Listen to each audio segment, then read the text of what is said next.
Millionaire abandons wife. 10 years later, he sees her at the airport with a young man who looks Maxwell Price froze in the middle of O'Hare's bustling terminal, his expensive briefcase slipping from his grasp and hitting the polished floor with a thud that nobody else seemed to notice. 20 feet away, a woman with honey-blonde hair stood examining a departure board, her hand resting protectively on the shoulder of a boy, perhaps 10 years old. The boy laughed at something she said, tilting his head back in a gesture so eerily familiar that Max felt his knees weaken. The same cleft chin, the same distinctive eyebrows that arched when amused, the same hazel eyes. It was like looking at himself from 3 decades ago. Olivia, and a son he'd never known existed. Have you ever made a devastating mistake that haunted you for years? This story explores one man's journey to confront the consequences of abandoning his family for wealth and success. Keep reading to discover whether redemption is possible after the ultimate betrayal. Maxwell Price had been running from his past for so long that he'd forgotten what it felt like to stand still. Now, rooted to the spot in Chicago's international terminal, time seemed to collapse around him. 10 years since he'd walked out on Olivia. 10 years of building an empire while suppressing the memory of the woman he'd once promised to love forever. He was supposed to be boarding a flight to Tokyo. Another acquisition, another billion added to his portfolio. Instead, Max found himself following at a distance as Olivia and the boy made their way toward the domestic gates. The resemblance was undeniable. The boy's features, his mannerisms, even the way he walked. All reflections of Max himself. "Sir, your briefcase," a security officer called, lifting the Italian leather case from the floor. Max took it absently, his focus never leaving the retreating figures. "Thanks." His cell phone vibrated in his pocket. Eleanor, his current wife, no doubt wondering why he hadn't texted to confirm he'd boarded. He silenced it without looking. Some decisions required no deliberation, and Max knew with absolute certainty that he would not be getting on that plane. He approached the gate just as they announced final boarding for his flight. "Mr. Price, we've been waiting for you," the attendant said, relief evident in her voice. "We need to close the doors immediately." Max didn't even glance at her. "I won't be traveling today. But sir, your presentation in Tokyo, cancel it. Cancel everything for the next 2 weeks." Leaving the flustered attendant behind, Max moved with determination toward the domestic terminal. His heart hammered against his ribs as he caught sight of Olivia and the boy again, now standing in line at a coffee kiosk. Up close, Olivia looked both familiar and different. Her face had matured, fine lines at the corners of her eyes speaking of years of both laughter and tears. She wore no makeup, her natural beauty undiminished by time. She'd always been gorgeous in that understated way that made artificially enhanced women like Eleanor seem garish by comparison. Max hesitated just out of their line of sight, suddenly acutely aware of his $3,000 suit, gold watch, and all the other trappings of the wealth he'd chosen over the life they might have had together. What right did he have to disrupt their lives now? As he stood paralyzed by indecision, his phone rang again, this time from his assistant. "Max, the Tokyo team is freaking out." "What's going on?" Jason's voice was tense. "What's going on?" "I'm not coming," Max replied, his eyes still fixed on Olivia and the boy. "Something's come up. What could possibly be more important than the Nakamura deal? We've been working on this for months." Max watched as the boy laughed at something Olivia said, throwing his head back in exactly the same way Max did when genuinely amused. "My son," he said simply and ended the call. Seconds later, his phone exploded with notifications. He turned it off completely. For once in his life, Maxwell Price was going to focus on something other than business. He followed them at a distance, careful not to be seen. They were headed to Gate B17, a flight to Denver. Max approached the nearest ticket counter, cutting ahead of a line of disgruntled travelers. "I need a ticket on the next flight to Denver," he said, sliding his platinum card across the counter. "Sir, there's a line," the agent began. "I understand, and I apologize," Max said, lowering his voice and leaning in. "But this is an emergency. My son," the word caught in his throat, "I need to get to Denver today. Cost is no object." 20 minutes later, Max had a first-class ticket on the same flight as Olivia and the boy. He sat in the waiting area, keeping them in his peripheral vision. The boy was playing some game on a tablet, while Olivia read a book, occasionally glancing up to check on him. They seemed comfortable together, peaceful. Max felt like an intruder already, and he hadn't even approached them yet. What would he say? What could possibly justify or explain his actions of a decade ago? His mind replayed the night he'd left, how he'd waited for Olivia to fall asleep before packing a single suitcase, leaving his wedding ring on the dresser with a note that simply read, "I need more than this life can offer. Don't try to find me." Cold, calculated, cruel. He'd been so convinced that leaving Olivia was necessary to achieve the success he craved. Her modest ambitions as a grade school art teacher had seemed to him like anchors dragging him down. He'd wanted wealth, recognition, power, all the things his father had never achieved. Eleanor, a corporate attorney he'd met at a conference, had represented everything he thought he wanted: ambition, connections, sophistication. And he'd gotten everything he thought he wanted. Maxwell Price, the boy from Southside Chicago who grew up wearing secondhand clothes, was now worth over $2 billion. He had homes in 5 countries, a private jet, a yacht, and a wife who graced the covers of society magazines. Yet as he watched Olivia gently brush the boy's hair from his forehead, a gesture so tender it made his chest ache, Max couldn't help but wonder if he'd made the most catastrophic mistake of his life. The boarding announcement for their flight crackled over the loudspeaker. Max hung back, allowing most passengers to board before making his way down the jetway. He found his seat in first class, while Olivia and the boy were somewhere in the main cabin. As the plane taxied for takeoff, Max's mind raced. He had no plan beyond following them to Denver. He didn't know where they lived, what their life was like, whether there was someone else in the picture. He didn't even know the boy's name, his son's name. The weight of that reality pressed down on him as the plane lifted into the sky. Somewhere behind him was a child who carried his blood, his features, perhaps even his mannerisms and talents. A child who had grown for 10 years without knowing his father. Had Olivia known she was pregnant when he left? The timing aligned perfectly for that possibility. Or had she discovered it days or weeks after, alone and abandoned? Either scenario filled him with shame. Max leaned his head against the window, watching Chicago shrink beneath him, and felt the bitter irony of his situation. For years he'd focused on building something to leave behind, a legacy, an empire. But he might have created a far more meaningful legacy that night with Olivia 10 years ago. A legacy he'd ignored and neglected. The flight attendant offered him a drink. He declined, closing his eyes instead, trying to formulate some version of an approach that wouldn't traumatize Olivia and the boy or result in him being arrested for harassment. Nothing seemed adequate. When the plane landed in Denver, Max waited until most passengers had disembarked before leaving his seat. He followed at a distance as Olivia and the boy made their way through the terminal, collected a small suitcase each from baggage claim, and headed toward the ground transportation area. Max watched as they were greeted by a tall man with salt and pepper hair and a warm smile.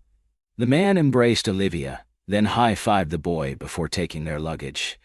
The easy familiarity between them suggested this wasn't just a friend.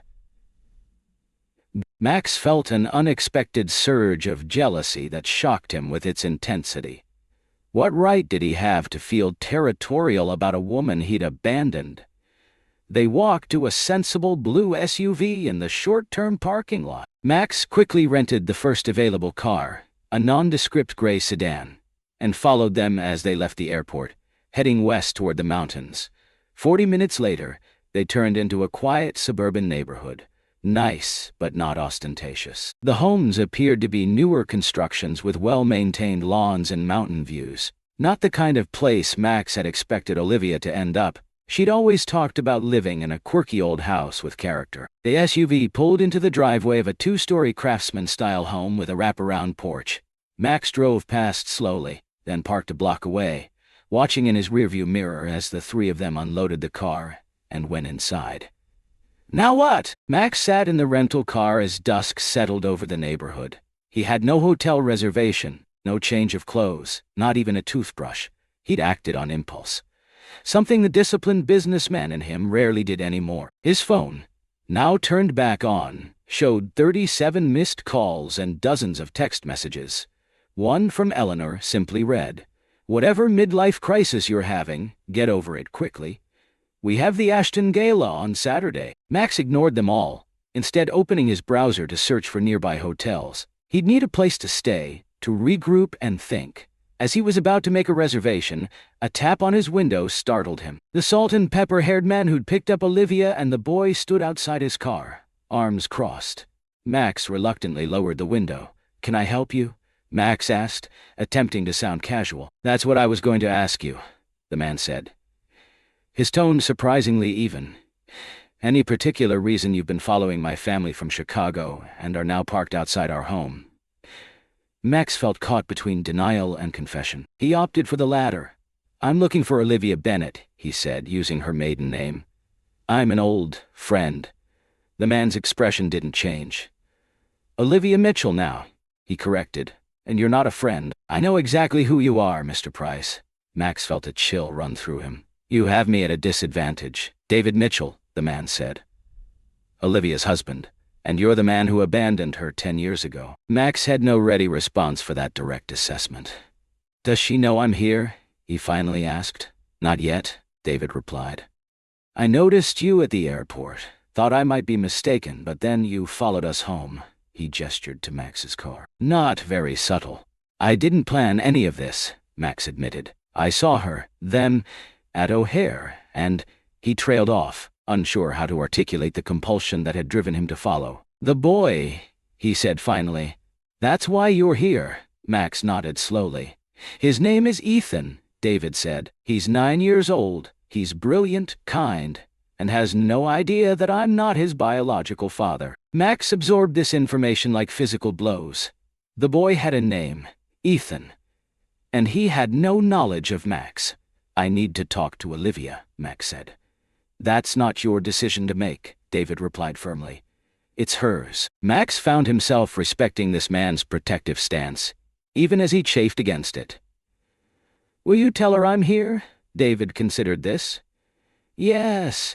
Not because you deserve it, but because Olivia deserves to make her own choices." He straightened up.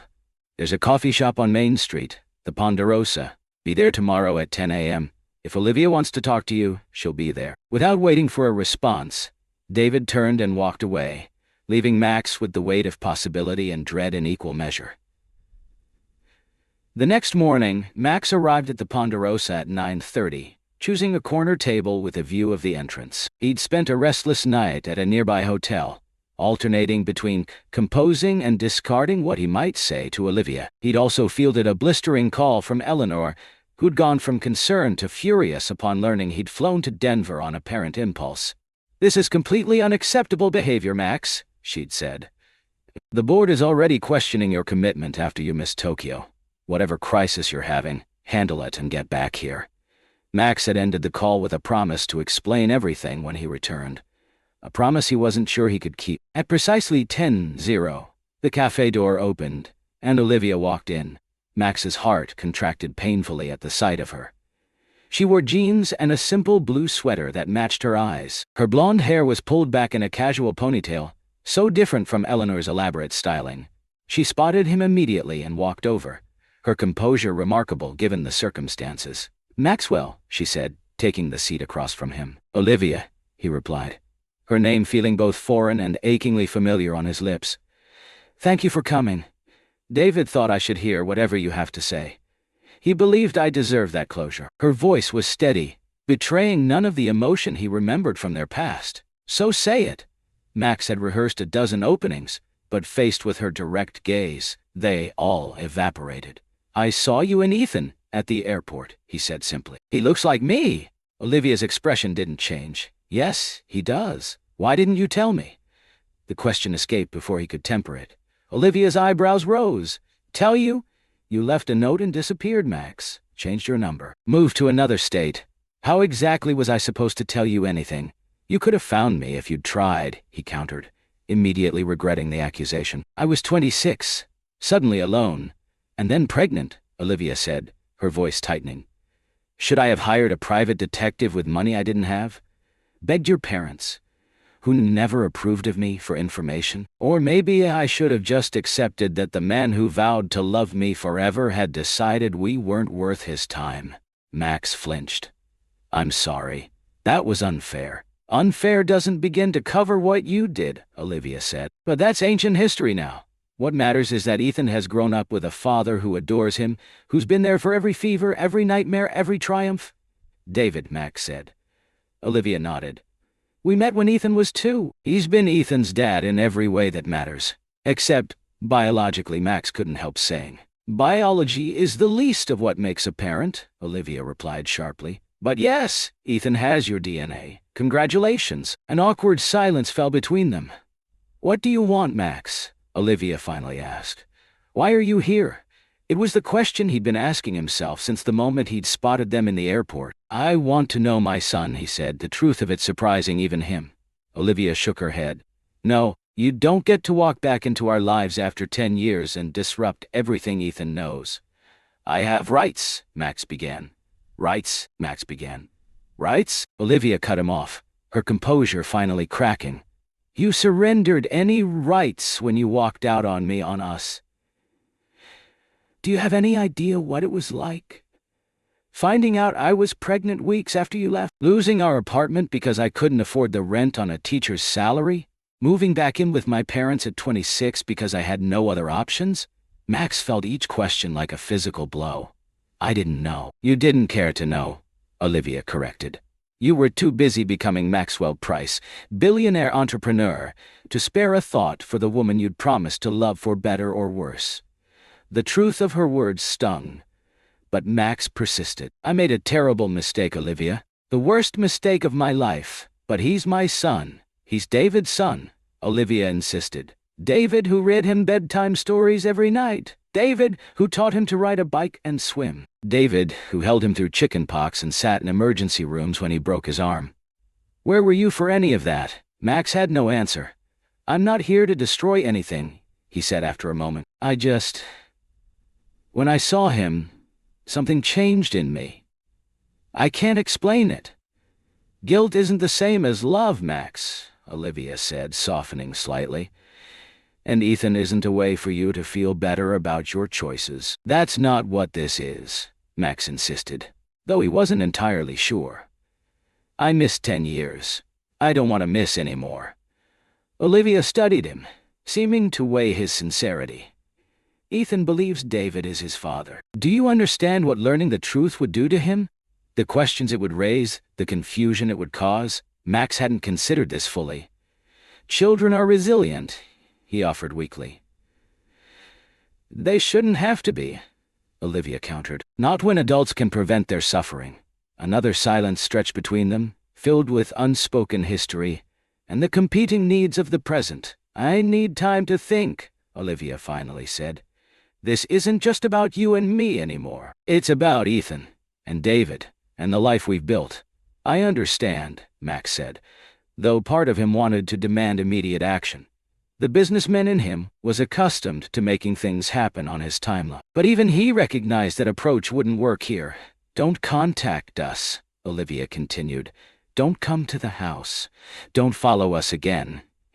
And it's a big if I decide there's a place for you in Ethan's life, I'll reach out. Max wanted to protest but nodded instead. How will you contact me? Olivia's mouth quirked in a humorless smile.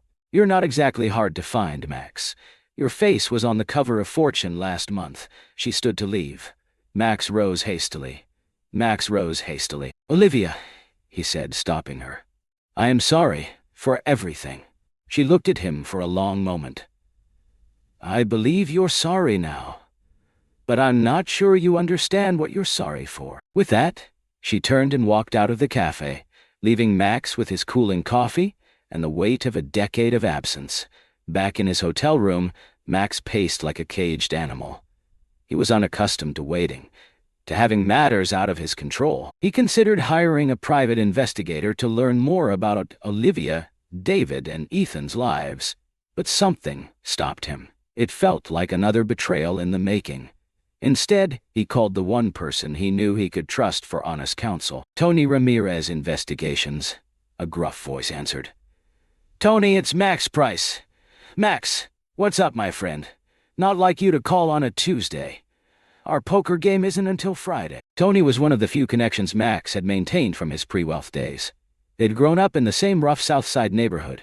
And while Max had pursued business, Tony had become one of Chicago's most respected private investigators. Their monthly poker game was Max's only regular social engagement, not centered around business or Eleanor's social calendar. I need advice, not an investigation, Max clarified. Must be serious if you're distinguishing between the two, Tony replied. What's going on? Max explained the situation, seeing Olivia and Ethan at the airport, following them to Denver, meeting with Olivia. Whoa, Tony said when Max finished. That's a lot. Tell me about it, Max agreed. What do I do now? You do exactly what she asked, Tony said without hesitation. You wait. You don't push. You don't try to force your way in. But what if she decides never to contact me? What if I never get to know my son? Then that's the price you pay for walking out 10 years ago, Tony said bluntly. Actions have consequences, Max. Even for billionaires. Max winced. Not helpful, Tony. Not meant to be helpful. Meant to be honest. Tony paused. Look, I've watched you climb to the top. Admired your drive, but I also remember when you left Olivia. You were convinced nothing could stand in the way of your ambition. Not love, not loyalty, nothing. You got exactly what you wanted. And now I want something else, Max said quietly. Something you can't buy, Tony pointed out. Something you have to earn, and maybe that starts with respecting Olivia's boundaries. For once, try patience instead of power. After hanging up, Max sat on the edge of the hotel bed, Tony's words echoing in his mind. Patience had never been his strong suit. He'd built his fortune on decisive action, on seeing opportunities and seizing them immediately. But this wasn't business. This was family, or the possibility of family, and different rules applied. His phone rang. Eleanor again. Max sighed and answered. Where are you? She demanded without preamble. The board is in crisis mode, and I had to cancel on the Whitmores for dinner.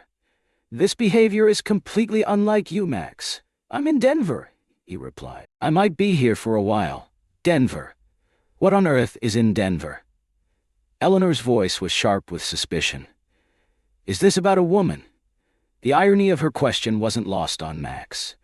In a manner of speaking, it's complicated, Eleanor. I'll explain everything when I get back. When will that be? I don't know yet. The silence on the other end was frigid. Max, whatever midlife crisis you're having, get it under control. We have responsibilities, appearances to maintain. The Foundation Gala is in 3 weeks, and the Nakamura deal. Some things are more important than deals and galas, Max interrupted, surprising himself with the conviction in his voice. Not in the world we live in, Eleanor replied coldly. Not in the life we've built. After ending the call, Max stood at the hotel window, looking out at the distant mountains. Eleanor was right about one thing. This behavior was completely unlike him. For 10 years, business had been his only true priority. He'd married Eleanor not primarily for love, but because she complemented his ambitions and moved in the right circles. Their relationship was more partnership than passion, built on mutual goals rather than emotional connection.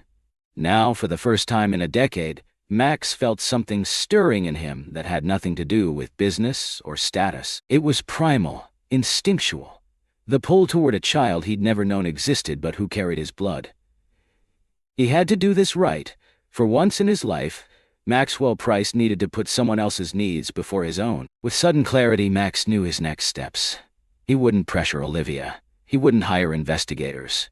He wouldn't try to leverage his wealth or connections to force his way into Ethan's life. But he also wouldn't just return to Chicago and resume his normal life as if nothing had changed. Everything had changed the moment he'd seen Ethan in that airport. Max picked up his phone and called his assistant. Jason, I need you to clear my schedule for the next month. Everything except the absolute essentials can be postponed or handled by the executive team. A month? Jason sounded panicked. But sir, the Nakamura deal, the quarterly board meeting, all manageable without my physical presence, Max interrupted. That's why I hired the best team in the business. It's time they earned their exorbitant salaries. And what should I tell Mrs. Price? Max hesitated. Tell her I'm working on something personal. I'll be in touch. Next, he called a real estate agent and arranged to lease a small furnished apartment in Denver. Not in Olivia's neighborhood, but close enough that he could be available if she reached out. Then he drove to a department store and purchased enough clothes and necessities for an extended stay. That evening, Max wrote a long email to Olivia, then deleted it without sending. Instead, he sent a much shorter message. I'm staying in Denver for a while. No pressure. If and when you're ready to talk more, I'm here. Here's my direct number. Max. Then he settled in to do the hardest thing he'd ever attempted. Wait. 2 weeks passed. Max established a routine in Denver that was worlds away from his frenetic Chicago life. He rose early, worked remotely for a few hours each morning, then spent afternoons exploring the city and surrounding areas. He hiked in the nearby mountains, visited museums, and read books he'd been meaning to get to for years. When Eleanor realized he was serious about his extended absence, her calls had grown increasingly hostile. The board is questioning your commitment, she warned during their last conversation. And I'm questioning your sanity. This isn't like you, Max. Maybe that's not a bad thing, he'd replied, ending the call before she could respond. Max was sitting in a park one afternoon, watching children play, and wondering what Ethan was like. His interests, his personality, whether he had Max's aptitude for numbers or Olivia's creativity. When his phone rang with an unfamiliar local number. Maxwell Price, he answered. Max, it's Olivia. Her voice sounded strained. We need to talk. Of course, he said, sitting up straighter. When and where? The situation has changed, Olivia continued. Ethan overheard David and me discussing you. He knows. She paused. He knows David isn't his biological father. Max felt his heart rate accelerate. How is he? Confused. Angry. He's demanding answers I'm not sure how to give. Olivia sighed. He wants to meet you. The words Max had been hoping to hear for 2 weeks. Yet now they filled him with trepidation rather than triumph. I don't want to make things harder for him, Max said carefully. Or for you. It's a bit late for that, Olivia replied, but without the edge her voice had carried during their cafe meeting. The damage is done. Now we need to figure out what's best for Ethan going forward. They arranged to meet at a quiet park near Olivia's home the following afternoon. Max arrived early, his stomach knotted with anticipation. He spotted them before they saw him. Olivia walking beside Ethan, whose body language screamed reluctance. David followed a few paces behind, his expression unreadable. Max stood as they approached, resisting the urge to straighten his tie. He deliberately dressed casually in jeans and a sweater. Ethan, Olivia said gently, this is Maxwell Price. Max, this is Ethan. Up close, the resemblance was even more striking. Ethan had Max's eyes, his jawline, even the cowlick at the crown of his head that had plagued Max throughout childhood. Hello, Ethan, Max said, fighting to keep his voice steady. It's good to meet you. Ethan stared at him, suspicion evident in his expression. Are you really my biological father? The directness of the question, so characteristic of children, caught Max off guard. Yes, I am. Why did you leave? Again, no preamble, no softening. Max glanced at Olivia, who gave an almost imperceptible nod. I made a terrible mistake, Max said, looking directly at Ethan. I was young and foolish. I thought success and money were more important than family. I was wrong. Did you know about me? Ethan asked. No, Max answered honestly. I didn't know your mom was expecting you when I left. But that doesn't excuse what I did. Ethan absorbed this, his young face serious. Mom says you're rich now. Max nodded uncomfortably. I've been successful in business, yes, so you got what you wanted. It wasn't a question but an observation, delivered with the unfiltered clarity that only children possess. I thought I did, Max replied, until I saw you and your mom at the airport. Ethan looked at him dubiously. And now you want to be my dad? Max felt Olivia and David tense beside him. He chose his words carefully. I would like to get to know you, Ethan. But David is your dad. He's the one who's been there for you your whole life. Nothing changes that. David's posture relaxed slightly, and Max caught a flicker of surprise in Olivia's eyes. Ethan considered this. Mom says we're going to take things slow. I have baseball practice on Thursdays, Ethan said, the non sequitur catching Max by surprise. You could come watch sometime. If you want, I'd like that very much, Max replied, emotion threatening to overwhelm him. After Ethan, Olivia, and David left, Max sat alone on the park bench for a long time. The meeting had been brief but momentous. For the first time in years, Maxwell Price had been stripped of all his usual power and control. He couldn't negotiate, couldn't leverage, couldn't dictate terms. He could only accept what was offered. A chance, tentative and fragile, to be a small part of his son's life. It was both humbling and terrifying. That night, Max called Eleanor and told her everything. The conversation didn't go well. A child? A child you never told me about? Eleanor's voice was ice. Do you have any idea what this could do to our reputation, to your image? I didn't know about him, Max explained. But yes, I have a 9-year-old son. And now you expect me to, what, play stepmother? Welcome this situation into our lives? I don't expect anything, Eleanor. I'm just telling you the truth, for once. The silence on the other end spoke volumes. I think we both know what this means, Eleanor finally said.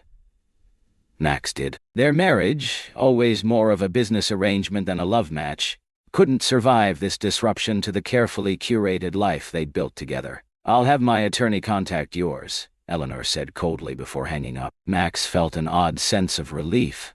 Another bridge burned in his old life, making space for... what? He wasn't sure yet, but for the first time in a decade, he was following his heart instead of his ambition, and it felt like waking up after a long sleep.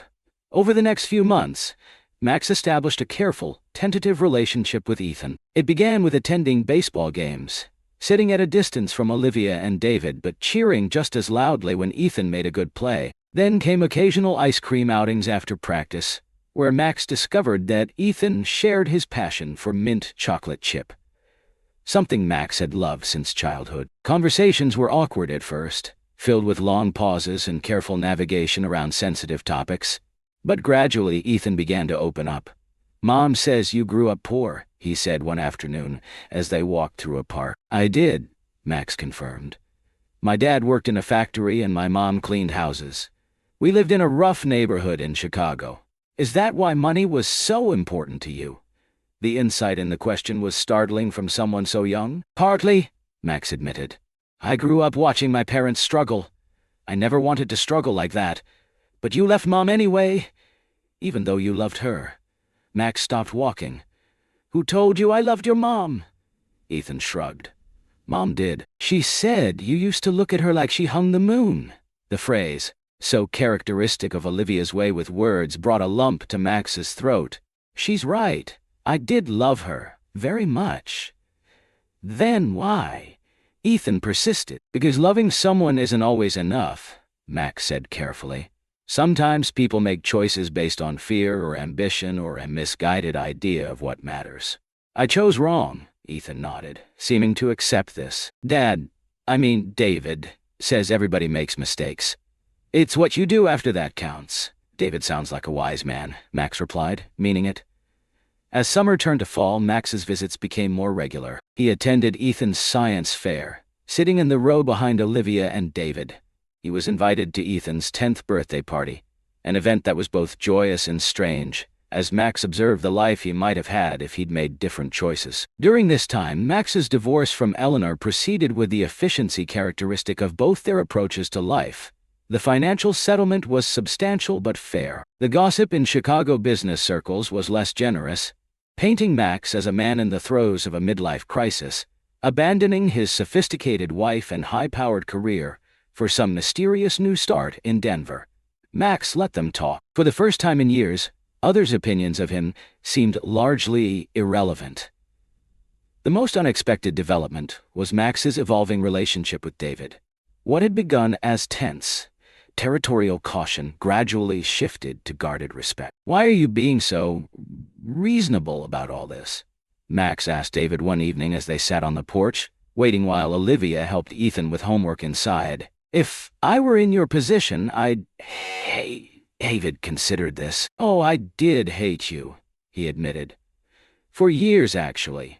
Not just for hurting Olivia, but for missing everything with Ethan, for not appreciating what you had.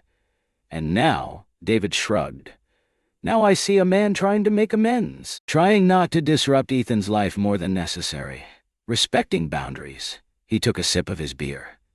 "Besides, Ethan has enough room in his heart for both of us. I'm secure enough to know that him knowing you doesn't diminish what we have." Max was humbled by David's generosity of spirit. "You're a better man than I am, probably," David agreed with a small smile. "But you're learning." By the time Christmas approached, Max had established a small but meaningful place in Ethan's life. He'd also made a decision about his own future. "I'm stepping down as CEO," he told Olivia during one of their increasingly amicable conversations, "staying on the board but leaving day-to-day operations to others." Olivia looked surprised. "Because of Ethan?" "Partly," Max admitted, "but also because I'm realizing there's more to life than building bigger buildings and making more money." "Took you long enough," Olivia said, but her tone was teasing rather than bitter. "I was a slow learner," Max acknowledged.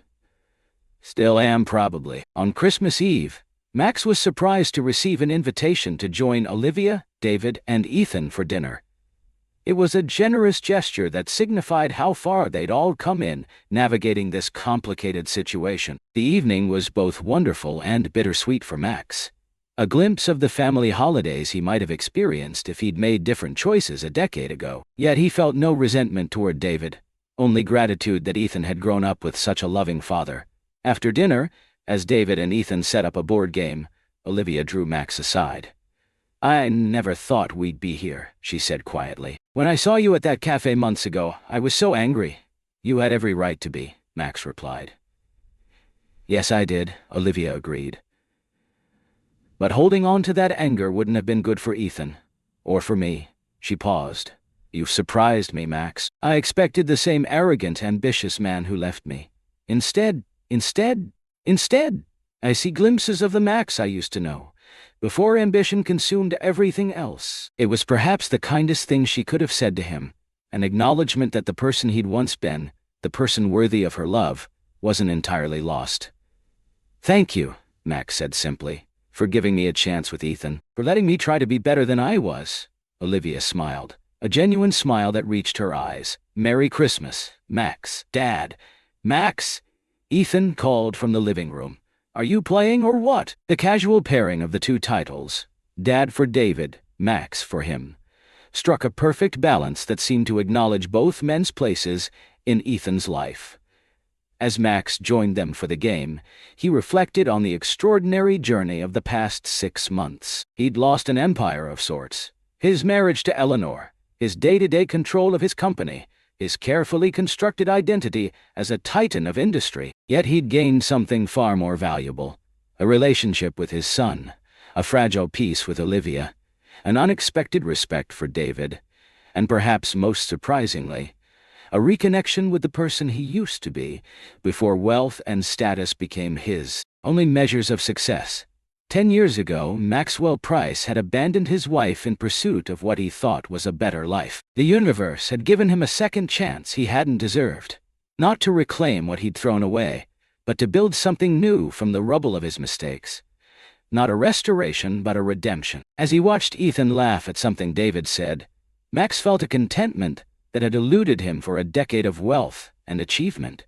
He'd spent years chasing success, only to discover that what truly mattered had been within his grasp all along. Some lessons come at an unbearable cost, but if we're fortunate, we get the chance to show that we've learned them, to prove that we can be better than our worst mistakes.